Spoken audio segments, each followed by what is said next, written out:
My name is Rachel Morgan. I'm 32 years old. I live in Atlanta, Georgia. For 3 years, I apologized for being infertile, not because I was, because that's what my husband allowed everyone to believe. At every family gathering, his mother would sigh and say, "Some women just aren't meant to be mothers." And I would sit there, smile tightly, and accept it. He never defended me, never corrected them, until one unexpected doctor visit changed everything, and the day I smiled in court was the day he stopped smiling. Before I continue, subscribe and tell me where you're watching from and what time it is there. I married Ethan at 27. Stable, polished, family-oriented. We started trying for a baby a year later. Month after month, nothing. Hope turned into silence. Silence turned into pressure. After a year, Ethan suggested I get tested. Just to rule things out. I did. Blood work, hormones, ultrasounds, normal. The OBGYN suggested testing him. He agreed in the office, never followed through. At the next family dinner, his mother asked loudly, "So what's wrong?" Ethan said nothing, and that silence made me the answer.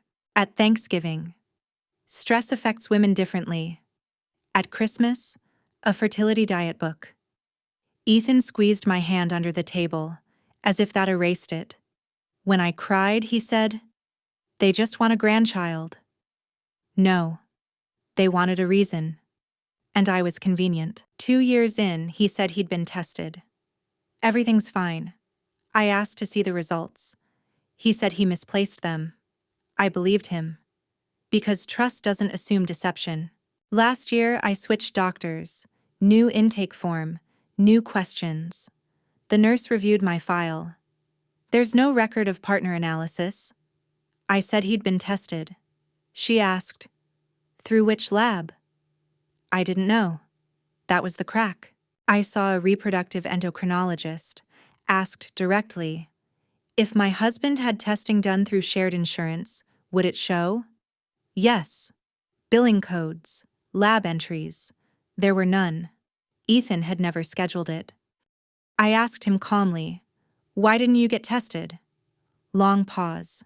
Then the truth. He had been tested once, privately. Low sperm count, severely low. Doctor recommended follow-up.